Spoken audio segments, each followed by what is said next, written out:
भारत के संविधान को कमजोर और खत्म करके हिंदू राष्ट्र लाने की तैयारी बहुत जोरों शोरों से जारी है।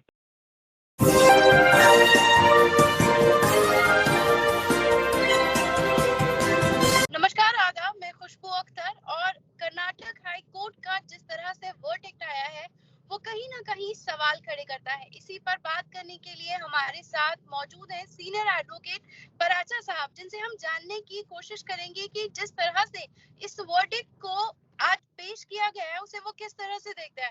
तो सर, सबसे पहले तो आपका पल पल न्यूज में स्वागत है और मैं आपसे जानना चाहती हूँ, आज जो ये वर्डिक्ट दिया गया है हिजाब के ऊपर, इसे आप किस तरह से देखते हैं?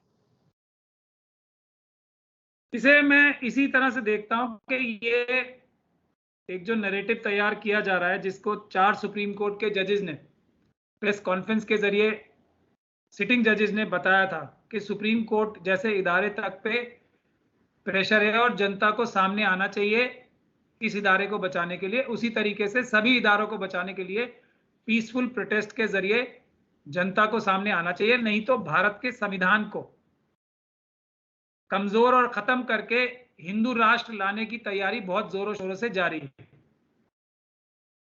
उसमें हमारे खुद के कायद जो हैं, और इस केस में जिस तरह से बहस हुई, मैंने जब ये बहस शुरू हुई थी तभी इस बात की तरफ इशारा किया था कि ये बात तो नहीं कहता कि अगर दूसरी तरह से बहस की जाती तो शायद केस जीती जाते 100%, लेकिन काम जो है जजेस का बहुत आसान हो गया जिस तरीके से बहस की गई है। और इस मुद्दे को इस्लाम का बुनियादी हिस्सा हिजाब है या नहीं है, इस पे अगर ले जाके बहस की गई है तो इसका अंजाम जो है ये होना बहुत आसान था और वही बहुत आसानी से हो गया।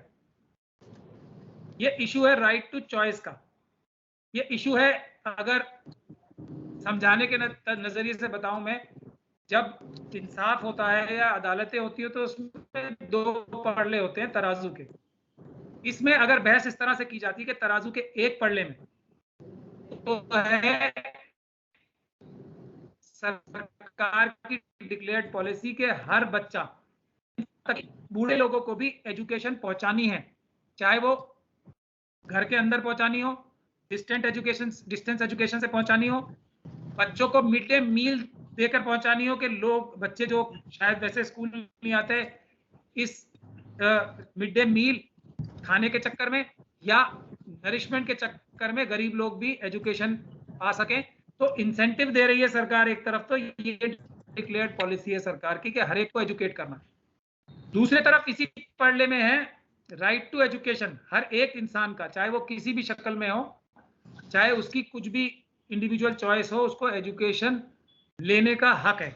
ये उस एजुकेशन लेने के हक पे हमला है और सरकार की डिक्लेयर्ड पॉलिसी के ऊपर हमला है, क्योंकि इसके सामने देखिए तराजू के दूसरे पड़ले में क्या बताया गया कि जो फ्रीडम ऑफ चॉइस है, जो आर्टिकल 19 देता है, उस फ्रीडम को रीजनेबल रिस्ट्रिक्शंस लगाई जा सकती है। रीजनेबल रिस्ट्रिक्शन किन मसलों पे होती हैं? लॉ एंड ऑर्डर के मसलों पे, जिससे लॉ एंड ऑर्डर का इशू हो, कोई देश की सुरक्षा का मसला हो, कोई बहुत ही अहम मसला हो जिससे देश को बहुत बड़ा खतरा हो, उसकी वजह से रीजनेबल रिस्ट्रिक्शंस लगाने की जो ये बात कही गई है कॉन्स्टिट्यूशन में। और बहुत डिबेट्स हुई थी इस पे, रीजनेबल रिस्ट्रिक्शंस पे। बहुत बहस के बाद ये रीजनेबल रिस्ट्रिक्शंस का लफ्ज इस्तेमाल हुआ था, वरना freedom of right to choice और फ्रीडम इंडिविजुअल लिबर्टी वो बिल्कुल एब्सोल्यूट रखी जानी की बहस थी कॉन्स्टिट्यूशन में। इसके लिए कोई कॉम्प्रोमाइज नहीं हो सकता। तो अब इस तराजू के इस पड़ले में ड्रेस, किस बच्चे ने क्या ड्रेस पहनी है और क्या ड्रेस नहीं, एक एक्स्ट्रा कपड़ा पहन लिया है, तो वो हटाने के लिए, एक एक्स्ट्रा कपड़ा हटाने के लिए संविधान की इस रीजनेबल रिस्ट्रिक्शन का रीजन दिया जा रहा है। तो ये बहुत ही ज्यादा, मैं समझता हूँ, अजीब सा जजमेंट है। इसको जितना क्रिटिसाइज किया जाए उतना कम है। जैसे बाबरी मस्जिद की जजमेंट को जितना क्रिटिसाइज किया जाए उतना कम है, उसी तरीके से इस जजमेंट को भी जितना क्रिटिसाइज किया जाए उतना कम है। और एक बात मैं और कहता चलूं, सारे हाई कोर्ट्स ने देश के और सारे सुप्रीम कोर्ट के जजमेंट्स ने एक भी फैसला शेड्यूल ट्राइब के हक में भी ऐसा नहीं किया है जिसको हम ये कह सके कि वो इंसाफ वाला है। एक भी फैसला मैं आपको बता रहा हूँ पूरी जिम्मेदारी के साथ। तो ये जो प्रेस क्लासेस हैं, कोर सेक्शंस हैं, उनके साथ इसी तरह के फैसले आने की एक लंबी हिस्ट्री है हमारी जुडिशियल सिस्टम की। तो ये SC/ST के साथ भी होता है, मुस्लिम्स के साथ भी होता है, OBC के भी साथ होता है, क्योंकि आपने रिजर्वेशन के भी 85 जजमेंट देखे किस तरह के जजमेंट आते हैं। तो वीकर सेक्शंस के साथ ये रवैया कोई नई चीज नहीं है।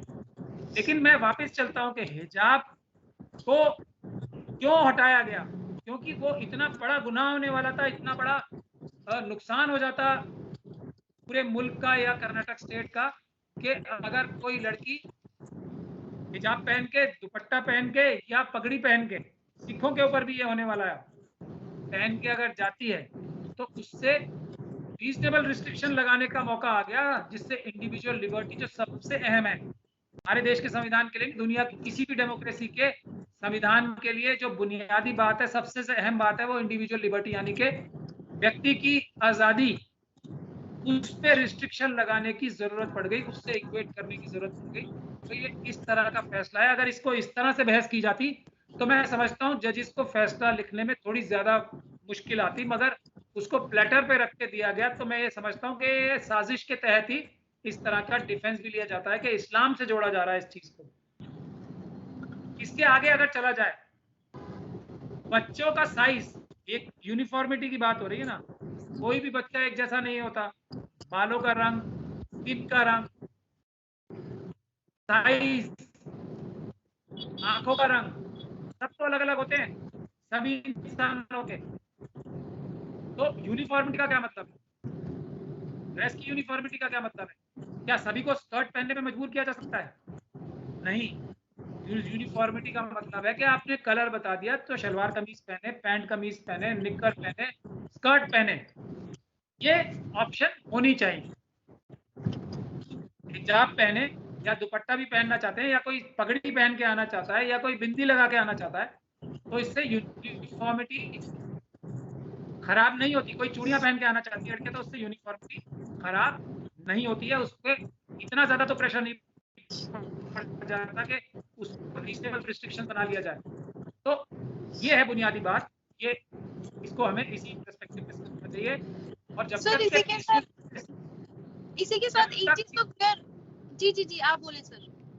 जब तक पीसफुल प्रोटेस्ट के जरिए देश के SC/ST OBC माइनॉरिटीज प्रोटेस्ट नहीं करेंगे, हिंदू राष्ट्र बनाने की तरफ इस तरह के कदम दिन ब दिन बढ़ते जाएंगे, उसको कोई नहीं रोक पाएगा। मनुस्मृति लागू कराने के स्टेप्स रोज लिए जाते रहेंगे, भारत के संविधान को कमजोर करने के लिए रोज स्टेप्स लिए जाते रहेंगे, रोज स्टेप लिए जाते हैं। लेकिन सर जैसे ही अगर यूपी इलेक्शन के रिजल्ट की बात करें तो कहीं ना कहीं ये क्लियर नहीं हो गया था कि इसी तरह का जो वर्डिक्ट है वो आने वाला है, क्योंकि लगातार बहस हो रही थी और ये इतनी बड़ी चीज नहीं थी जिसे इतना लंबा खींचा गया और वही फैसला आया जिसकी सबको उम्मीद थी।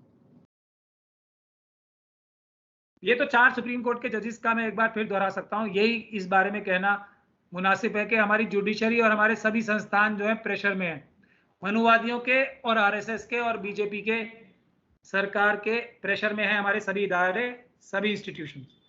तो उनसे आप क्या उम्मीद करते हैं कि वो निष्पक्ष होकर काम कर पाएंगे? ऐसा नहीं हो रहा है, ऐसा नहीं है।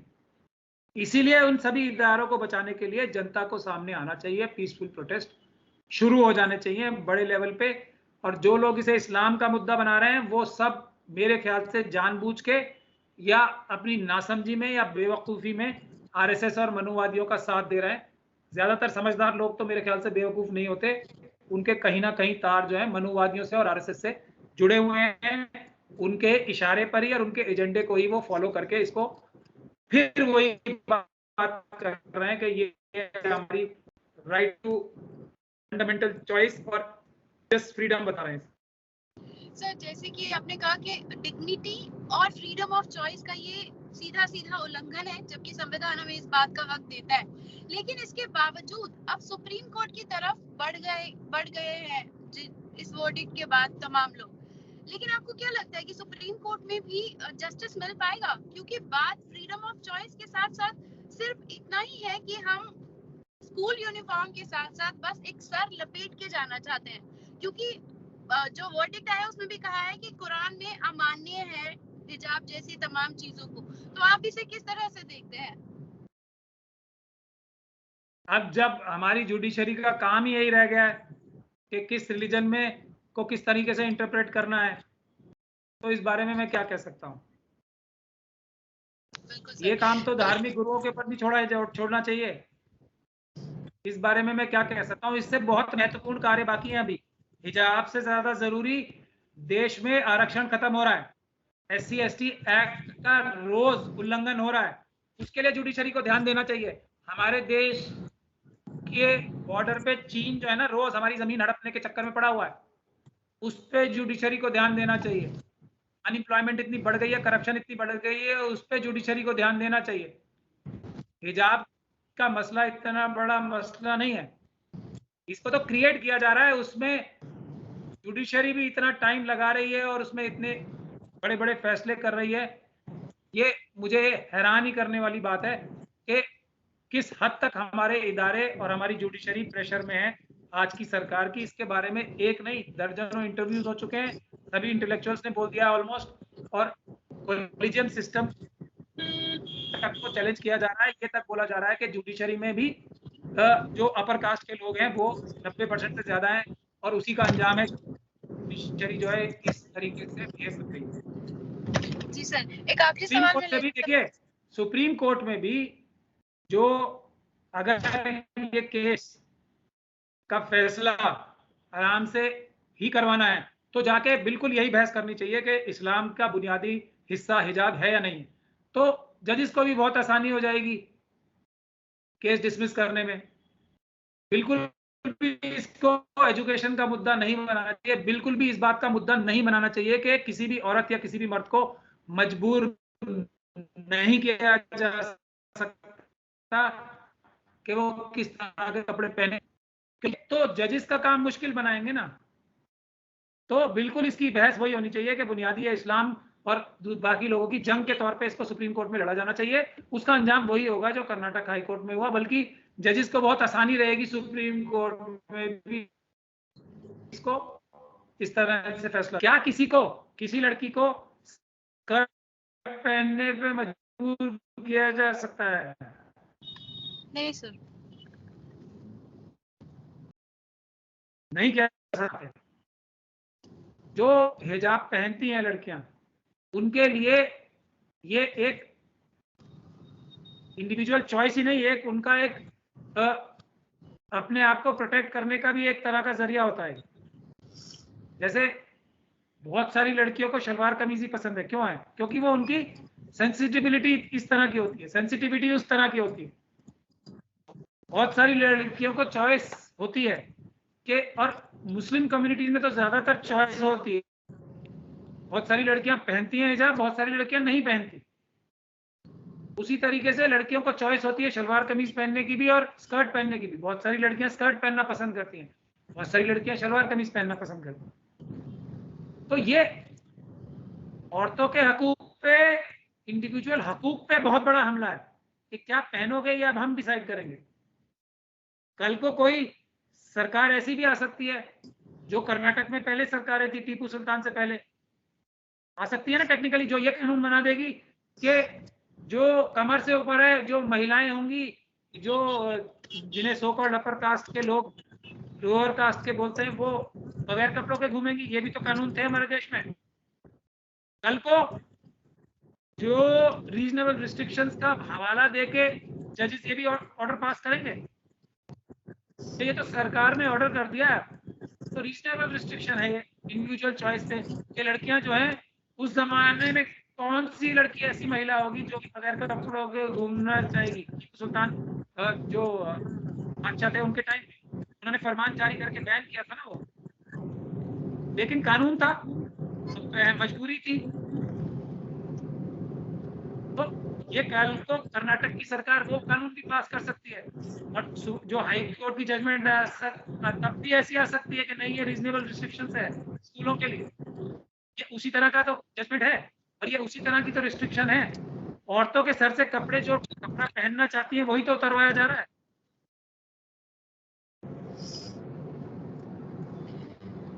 जी सर, तो तो मैं इसी तरह देखता हूँ और इसी तरह इसको देखा जाना चाहिए।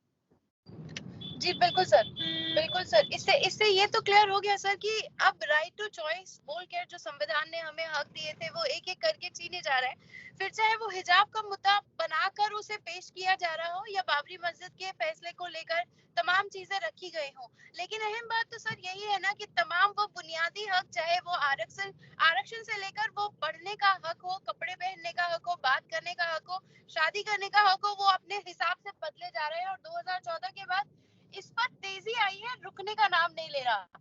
तो सर एक आखिरी सवाल मैं आपसे करूंगी, क्या इसके चीजें हो रही है कहीं नहीं बताई सर, अब संवैधानिक खतरे क्या है?